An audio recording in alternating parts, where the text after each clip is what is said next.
here's my Planet of the Apes timeline. Now, there's 3 different timelines in Planet of the Apes. The first one is what I like to call the original timeline. It has the original Planet of the Apes, and beneath the Planet of the Apes, as we know, beneath the whole planet gets nuked to death. So that ends this timeline of the original Planet of the Apes. It ends that timeline. It ends the original timelines. That timeline's over. But then we go into the Conquest timeline, which I like to call it, which starts off with escaping the Planet of the Apes, where, some apes from the previous movies escape and go back in time. So this starts a new chain of events that change the original of how the apes rose up. It originally changes that.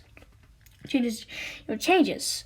So then it moves on to Conquest, which really changes things. It was nothing like how it was, before the first movie, how they rose up. Then they had Battle of the Planet of the Apes, which we never got a 6th one, so it's still going strong in that universe is. So the Conquest universe is still going, but that's it. It has Escape, Conquest, and Battle. That's the Conquest timeline. That's its story. Now we have the Rise timeline. Now, this is also kind of a prequel to the original timeline. Let me explain. It's like its own timeline. So it kind of makes it into the original timeline, but it's like a different timeline that follows it is a reboot. You guys get it? Yeah. So it starts off with Rise. It's a new telling of how the apes rose up, which we had never seen before, except for in Escape, Conquest, and those 2. Then it moves on to Dawn, which is a continuation, which really just continues the story. They get more advanced. And in War, that franchise keeps off, but does not end.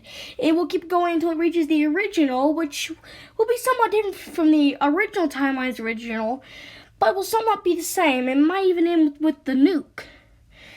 So that's my Planet of the Apes timeline. 3 different timelines. I think 9 movies in total. Well, 8 if you don't count the Tim Burton one, which is not any of the timelines. It's a completely different timeline all by itself. So that's my Planet of the Apes timeline. Bye-bye, and the Scary Don Thacker.